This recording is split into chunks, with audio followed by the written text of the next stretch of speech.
5 ways that Apple can make the iPad Pro more appealing to professionals.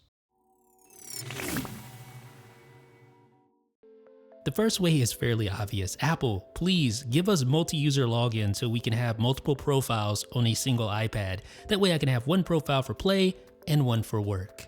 3D Touch is often described as sort of a right click for iOS devices. It can be used to access shortcuts directly from the home screen and within apps themselves. Up until now, 3D Touch has not appeared on the iPad and has remained an iPhone exclusive, but I think that this feature is vastly underrated and would be perfect for iPad professionals. Now here's another no-brainer, enhanced multitasking. On the 12.9-inch iPad Pro, I like to be able to use more than just 2 apps at the same time. I'd like to be able to use 4 apps at the same time.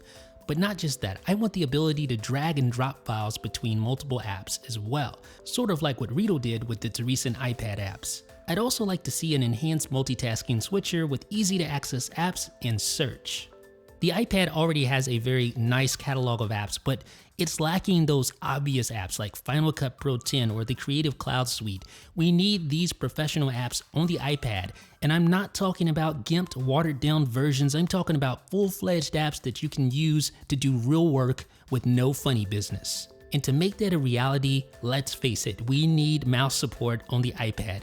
Touch is amazing for certain types of apps, but for desktop class professional applications like Affinity Designer, for instance, you need a mouse. For Final Cut Pro, you need a mouse. For Adobe Creative Cloud, you need a mouse. Apple, we need Magic Mouse support on the iPad Pro. Let's make it happen.